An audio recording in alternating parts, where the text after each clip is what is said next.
பெரியம்மா என்ன பண்ணுறிய? ஆடு விட்டு விட்டுருக்காங்க, குட்டி போட்டிருக்கு.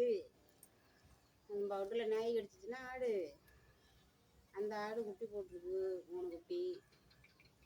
அது பாரு, கொண்டு போய் வயலில் கட்டி வந்துடுவாங்க.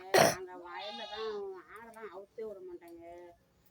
மாட்டோட சேர்த்து விரட்டிட்டு போய் மாட்டோட மேய்ச்சி ஓட்டிடுவாங்க. ஐப்பசி மாத்தையில் கட்டை மேய்க்க இடம் இல்லாமல் வயலில் கட்டி போட்டு அங்கே தான் நின்னேன்.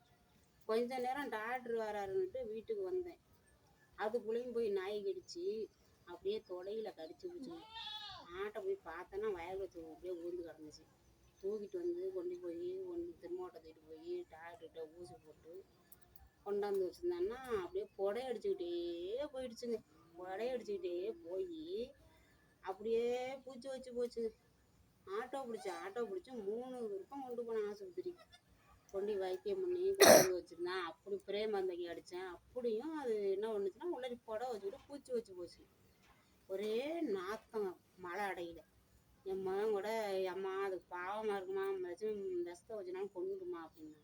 அடா போய் பாவி, இதுக்கெல்லாம் அந்த பாவத்தை எங்கடா கொண்டு விடுறது, அதை செய்யக்கூடாதுடா அப்படின்னு சொல்லிட்டு என்ன பண்ணேன், 3ஐயுமே அப்படியே வச்சு வளர்த்துக்கிட்டே இந்த மருந்து போட்டு ஆற்றி புண்ணை ஆறி. இதை பாருங்களேன், கொஞ்சமே இந்த புண்ணு ஆறலை. ஐப்பசி மாதம் கடிச்சதுங்க. ஐப்பசி மாதம் கடிச்சதுங்க புண்ணு. இன்னமும் அந்த புண்ணு ஆறலை. அது 5 மாதம் ஆகுது, இந்த புண்ணு இன்னமும் ஆறலை. அது என்ன பண்ணுச்சுன்னா, அதை இப்போ பாருங்க, செனையாக இருந்திருக்கும் போல. நாய் கடிக்கல 2 மாதம் செனையாக இருந்திருக்கும் போல இருக்கு. இப்போ அது 3 குட்டி போட்டிருக்குங்க. 2 பொங்குட்டி 1 கிடா குட்டி. 2 பொங்குட்டி 1 கிடா குட்டி போட்டிருக்கு. பாருங்க எவ்வளோ அழகாக போட்டிருக்கு. சின்னூண்டா போட்டிருக்குதுவா. எப்படி தான் பால் ஊருக்கு கலக்க போகுதுன்னு தெரியலை. அது பாருங்க, விற்க போகிறேன். அந்த ஆட்டை வயசாகிட்டு நாய் கடிச்சுக்கிட்டு விற்று போடுவோம். வேறு ஆடு பொட்டை ஆடு இல்லையே, ஒரு பொங்குட்டி போட்டால் தேவையான சாமிகிட்ட வேண்டிட்டு போடுறதெல்லாம் கிடாயாவே தான் போடும். 6 கிடா போட்டிருக்கு. இப்போ 2-3 திருப்பமாக 6 கிடாவையுமே சாமிக்கு தான் வேண்டி விட்டுருக்கு.